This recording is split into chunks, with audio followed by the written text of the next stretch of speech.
Safina. Hi, Anne. Actually, I want to ask you something. Yes. Can I? Yeah, of course. I want to ask you about water conservation. So what do you know about water conservation? So, in my opinion, I think the true meaning of water conservation is that we use of less of water and recycling the water that we have used. This program is very important because there is so much benefit of water conservation, such as it can help to save energy, it can protect wild animals, and it can also prevent people from use of water so much so that it cannot be replaced by rainfall.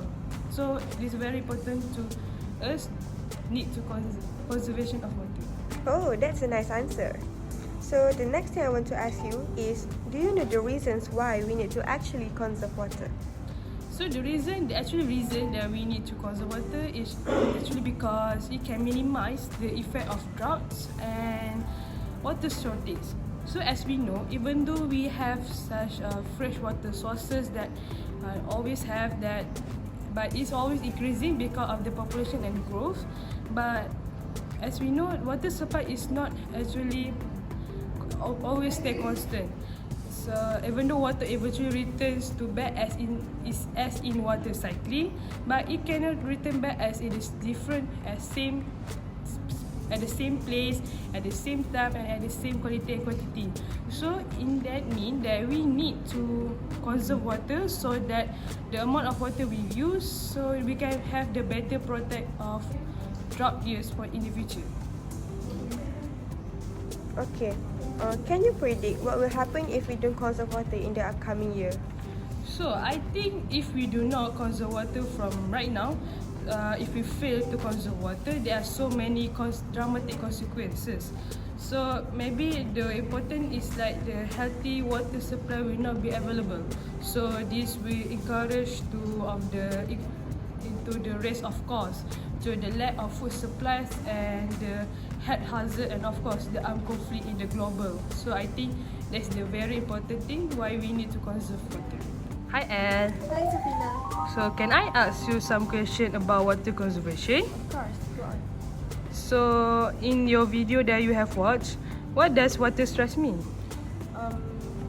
From the video that we have watched together, water stress means that there is insufficient amount of water for agriculture, activity, industry, and also for domestic use, such as in our daily routine, we have to wash clothes, we have to cook, and we also have to brush our teeth. So if water stress really happen in our country or in the world, it must have been a really big conflict for all of us humans. So my second question is, can you give the two conditions of living in a water stress condition based on the video that you have watched? Based on the video that we have watched, the speaker mentioned about three things. I think three conditions if we do not conserve water from now on. So the first one is she asked us to imagine our backyard that is now green and look very fresh will become dry brown because of an active ban on watering at that time, because they want to save water for our urgent. And the second condition is that there is fewer food supply in the supermarkets, and that will cause us it's hard for us to get food, and especially food that we want and that we like. So last but not least, can you state the 5 ingredients in soup that is bad for environment? 5 ingredients in soup that is bad for the environment, especially in polluting water, is the first one is sodium lauryl sulfate, second one is sodium chloride, EDTA, and then lactose, and also sodium lauryl sulfate. So all of these ingredients actually can pollute water and makes water cannot be used for us in our daily routine and in our daily activities.